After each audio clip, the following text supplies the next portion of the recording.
సీతారామపురంలోని నెలకొన్న నీటి సమస్యను పరిష్కరించి ప్రజల దాహార్తిని తీరుస్తామని నెల్లూరు పార్లమెంట్ ఎన్డీఏ ఎంపీ అభ్యర్థి వేమిరెడ్డి ప్రభాకర్ రెడ్డి అన్నారు.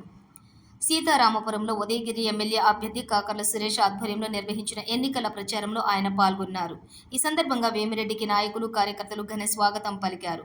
మండల వ్యాప్తంగా వచ్చిన నాయకులు, కార్యకర్తలతో ప్రచారం ఆద్యంతం ఉర్రూతలూగించింది. ఈ సందర్భంగా ప్రచార రథంపై నుంచి ప్రజలను ఉద్దేశించి వేమిరెడ్డి ప్రభాకర్ రెడ్డి మాట్లాడుతూ సీతారామపురం ప్రజలు గత కొన్ని సంవత్సరాలుగా నీటి వసతి లేక ఇబ్బందులు పడుతున్నారని, ఆ అవస్థలను పరిష్కరించి నీటి వసతి కల్పించేలా కృషి చేస్తామని హామీ ఇచ్చారు.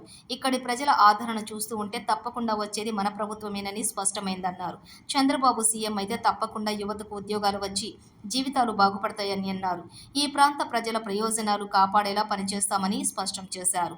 ఈ ఎన్నికల్లో ఉదయగిరి ఎమ్మెల్యేగా కాకర్ల సురేష్, ఎంపీగా తనను సైకిల్ గుర్తుపై ఓటు వేసి గెలిపించాలని ప్రజలకు విజ్ఞప్తి చేశారు. ఈ కార్యక్రమంలోని తెలుగుదేశం, జనసేన, బీజేపీ నాయకులు, కార్యకర్తలు, అభిమానులు పాల్గొన్నారు.